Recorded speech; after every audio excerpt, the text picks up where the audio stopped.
And we now welcome in the six-time NBA champion, six-time league MVP, activist, and of course, the living legend himself, and the author of a new essay titled Black Cop's Kid, the one and only Kareem Abdul-Jabbar. Welcome back to Stephen A's Word. How are you, sir? How's everything? I'm doing very well, Stephen. How you doing? Always good to talk to you, my man. You've been extremely vocal about the importance of vaccines, especially for the black community. What was your reaction, first of all, when you first heard guys like Kyrie Irving and Andrew Wiggins questioning vaccination? Well, I think that any player that chooses not to comply with local vaccination mandates should not be paid for the games that they miss. I mean, that's just that they are endangering their teammates, their own selves, and their families. These people who fail to do that are not being good teammates. What are your thoughts when these players say, I have to do my research? All of a sudden, everybody's a researcher now. I mean, they want to talk to their teammates. They want to do their own research. Evidently, epidemiologists, medical professionals, scientists, that doesn't qualify as research in their mind. So I'm wondering what does. Can you explain that to me? Stephen, the NBA has an educational unit to talk to any player who has any questions. They are qualified people who know what they're talking about. They can explain all of this. But I will tell you right now, the vaccines are safe and they are effective and they are necessary to fight the COVID-19 situation. And anyone who can't get down with that is not being a good citizen or a good teammate. And we have to avoid people like that. Well, when did you draw this conclusion? Have you always felt this way, or is this something that developed over the last few months or so? Stephen, I went to school in America. I had to get vaccinated for measles, mumps, rubella, polio, a couple others, in order just to attend school in America. This is a joke. I don't understand this. American life involves vaccination.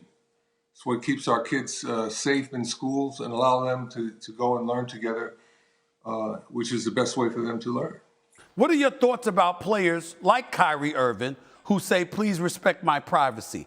This is a private matter. That's the way it should be treated. LeBron James comes out and says he's only talking about himself. He doesn't feel good about telling anybody else about what to do with their bodies. It's a private matter. We've heard this over and over again from professional athletes. The word privacy has been illuminated. Your thoughts about that, sir?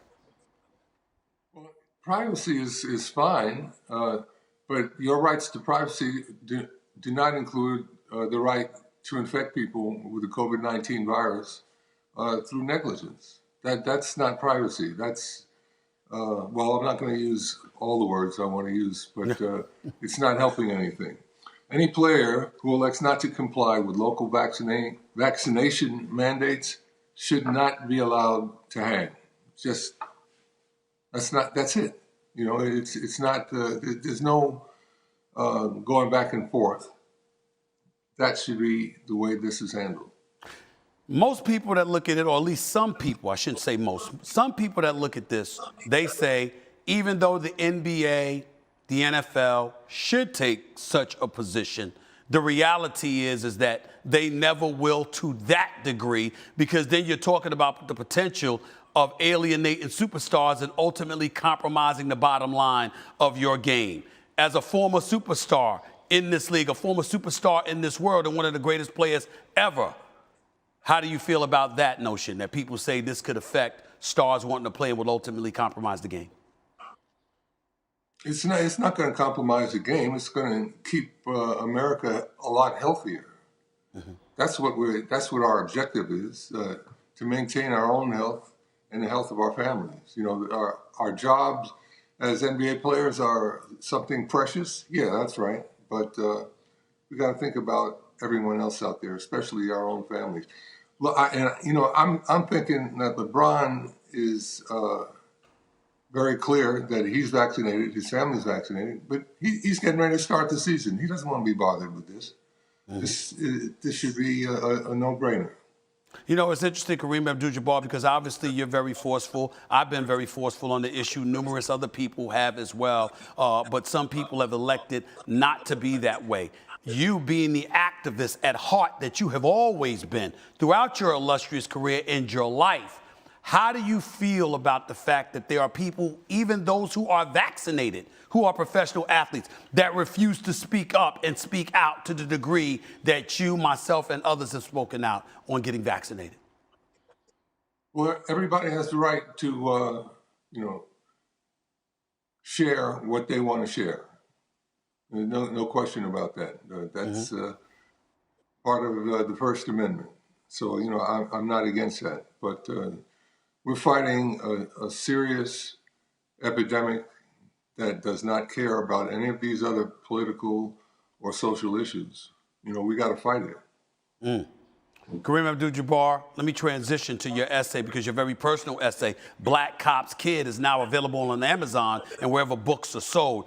How did growing up the son of a black cop most influence your path to activism? Can you tell me that, sir?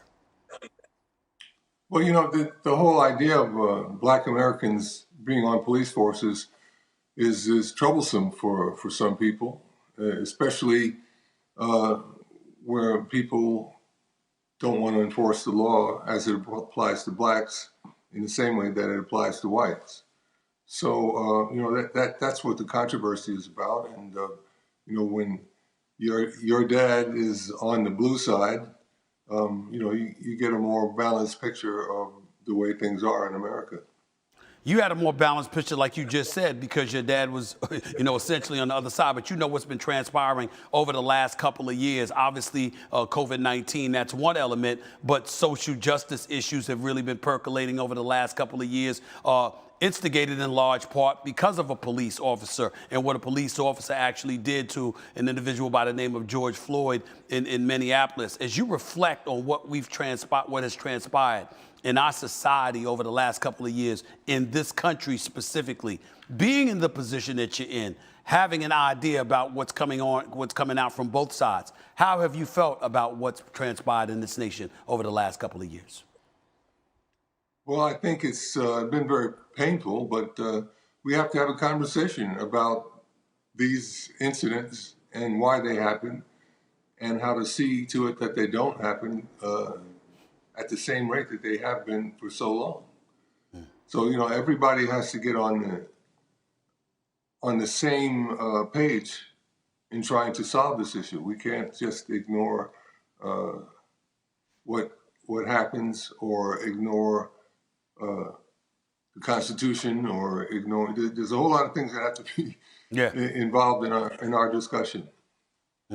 Before I let you get on out of here, I'd be remiss in neglecting to ask you a basketball question, because I am talking to one of the greatest ever, okay? Who, by the way, wore a Lakers uniform and won championships wearing the purple and gold.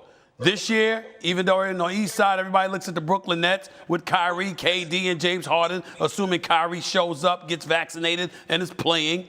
On the West, out West, we've got LeBron James, age 36. We got Carmelo Anthony, age 37. We got Russell Westbrook, age 33. We got Anthony Davis coming off an injury. People are looking at that squad, looking at how old they are in terms of Dwight Howard, Rajon Rondo, and others, and they're saying the Lakers might be a great team, but they're wondering how much they're going to have left in them come playoff time. How are you feeling about this year's version of the Los Angeles Lakers?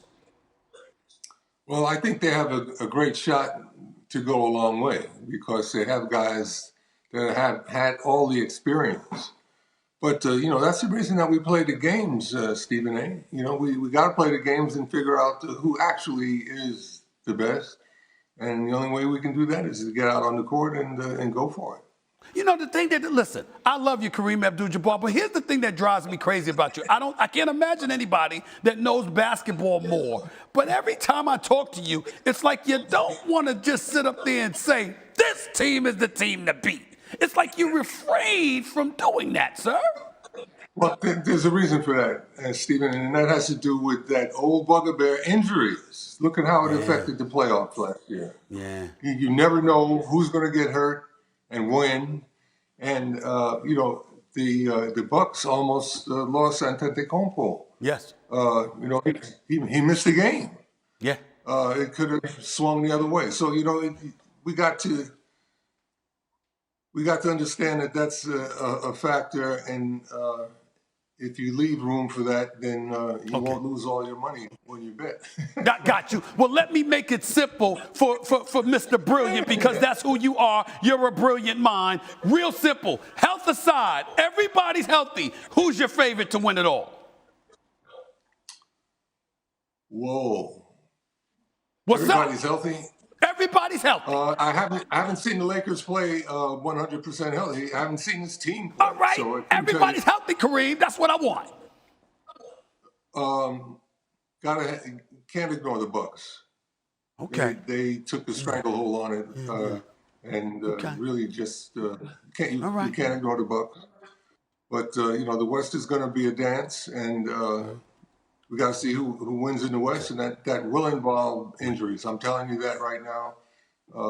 Somebody's going to be out for 1 or 2 games, and it's going to be costly. Okay. So we just got to wait and see. All right. That's good enough for me. That's an improvement, Kareem Abdul-Jabbar. I got that out of you. I mean, damn it, you're a brilliant basketball mind. You're a champion, and I had to get a take from you. You gave me that, so I'm good with it, my man. Thank you for being on the show.